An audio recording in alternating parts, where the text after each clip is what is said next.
Unang-una sa lahat, Michael, no, congratulations din sa team Cindy kasi ang panalo ni Cindy ay panalo ng bansa at panalo rin ninyo. Siyempre, Michael, unang-una sa lahat, anong reaction mo bilang kasama at parang kaibigan, kasama, ikaw yung isa sa mga mentors ni Cindy?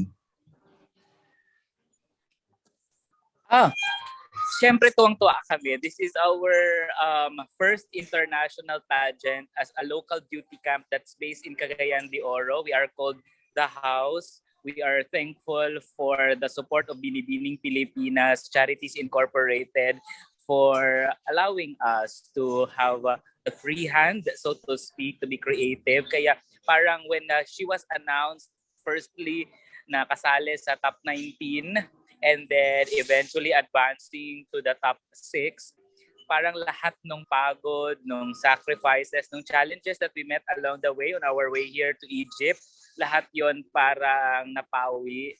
Parang it was a really rewarding experience. Every time Cindy's name was announced kagabi in the respective segments of the show.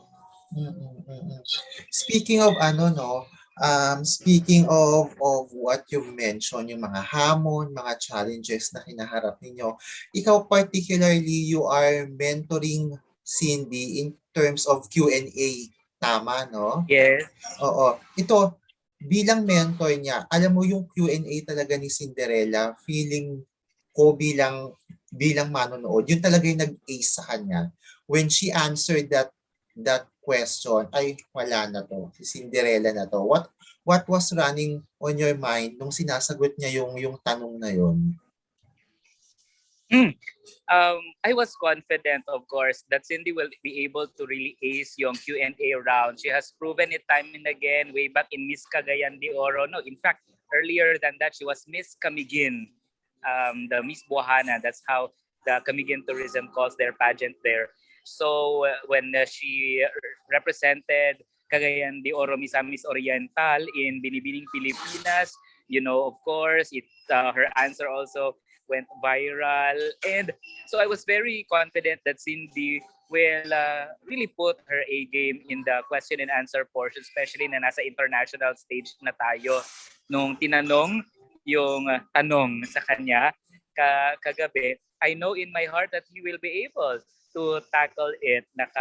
Nakapag-train kami ng lubusan, nakapag-consult din kami sa ating mga kaibigan na tumutulong, not only myself, maraming tumulong sa atin, of course, sa Q&A ni Cindy para naman para mabigyan siya ng full knowledge of what's going to happen, especially on that very important round where we know she can seal the deal. Correct. That's the term seal the deal. Diba? Tama ka dyan, Michael. Pero Michael, take us back to the moment, no? Paano ng team ninyo tinrain si Cindy when it comes to, of course, ang dami yan yung rampa, yung pagdadamit, styling, pero most importantly, itong Q&A. How did you train her? Ano yung mga style or guide na ginawa ninyo para mahasa talaga sa Q&A? Oh yeah. Siyempre, parang meron tayong mga secret recipes din na hindi natin sinasabi sa madlang people. Of course. But of course, yung training kasi yung full package ni Cindy as she presents herself in the endmost part of the pageant, which is yung Q&A ngayon, is product of rigorous training. And when I say rigorous, puyatan din yung training na yan. Even on the very last day of the rehearsal, we spend the wee hours in the morning or even we wake up early in the morning to get her neurons activated. Ganun ka yun din yung dynamics ni Cindy. Interestingly, in as much as meron tayong mga Q&A training sa kanya before the actual crunch time, yung parang last week na towards the coronation, months before then, we already equipped her with what she needs to know on social political issues, environmental issues, um, anything under the sun practically. And other than that, of course, we equipped her with a knowledge of Egypt. No, ano ang history ni Egypt, ano yung culture niya, ano yung literature niya. In fact, she even learned Arabic. No, she had a crash course on Arabic language and etiquette.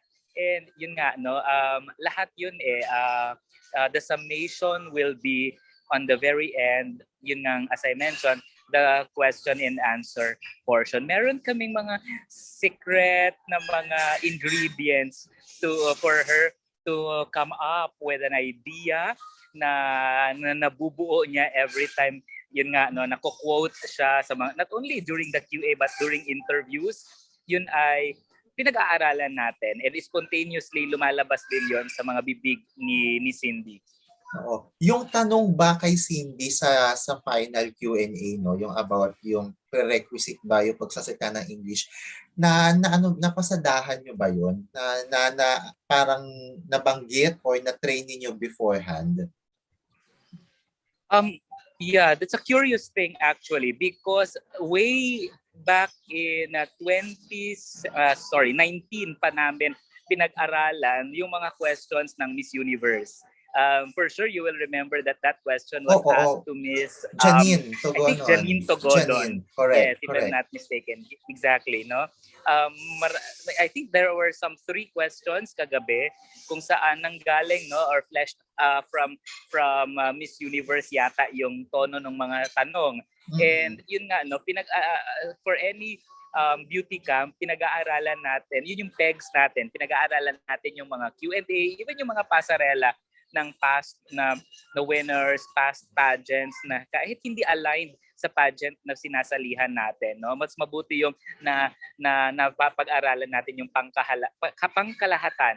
And yun nga, no, napag-aralan yung tanong many years ago, pero we did not expect it to be asked in this pageant. And so yung hugot ni Cindy came from way back many years, and may fresh take lang towards the siguro second half of the entirety of her message or her answer. Oo. Grabe, ang dami nga nagsasabi sa social media, no? Parang hindi daw nagsumagot si Cindy, para daw siya nag-essay. Parang essay yung ginawa niya. Exactly. Magandang, nakakatawa yung mga reaction ng ating mga netizens, ng audiences na nagbabad, no, sa live streams on the wee hours of the morning diyan sa Pilipinas. At dito, nakoronahan nga siya almost on the strike of 12 midnight. Quite serendipitous of really a Cinderella story. Correct. Grabe. Hanggang ngayon nakaka-goosebumps pa rin yung journey talaga ni Cindy, no.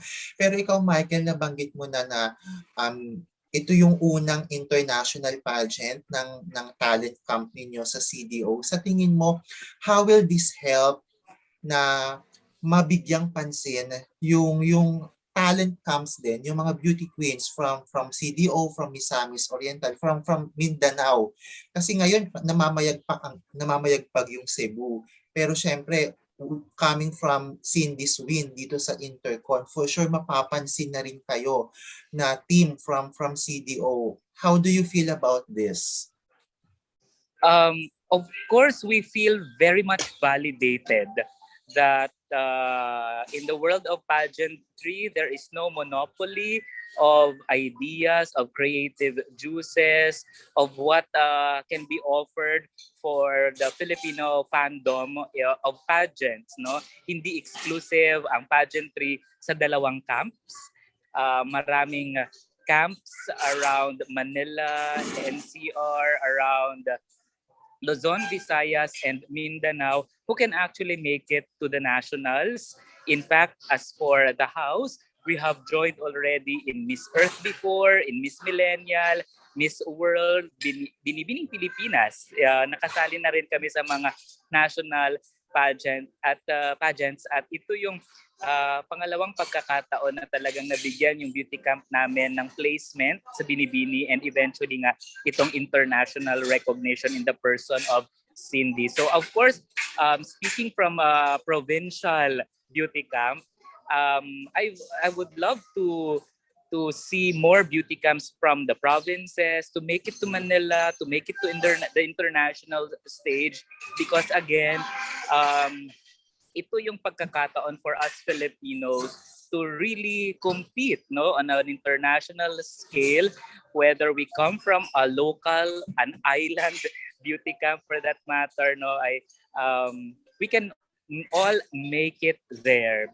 Maniniwala lang talaga tayo sa kakayahan natin as a camp and sa kakayahan ng tinuturuan or tinitrain natin na beauty queen.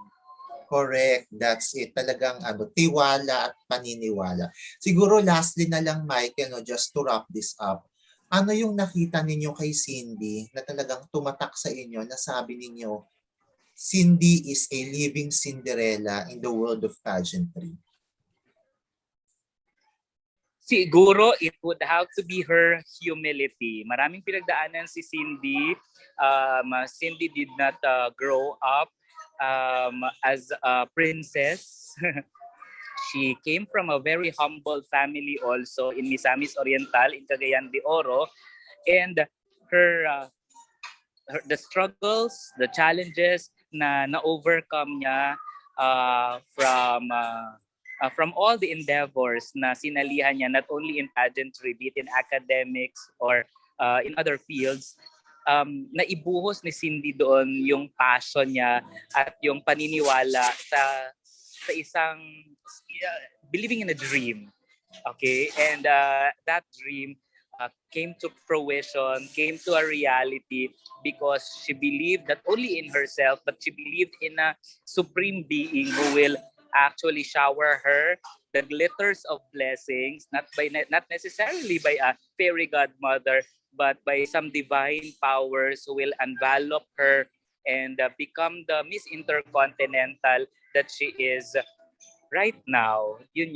Maniniwala ka lang talaga sa sarili mo, na kaya mo, at maniniwala ka rin sa Diyos na tutulong sa'yo side by side, who will be competing with you on stage or any platforms of life for that matter. Yes, nako. Talagang parang alam ko na talaga kung saan nanggaling yung galing ni Cindy because you answered it so well, Michael. para ka rin kandidato. Parang pwede na ba akong koronahan din? Pwede ka na rin koronahan. I mean, thank you so much, Michael, for your time and congratulations sa team ninyo. Sobrang nakaka-proud kayo. You bring so much pride to our country. Thank you very much. Continue to do your passion at tulungan din ang iba nating kababayan sa mga probinsya. Maraming salamat.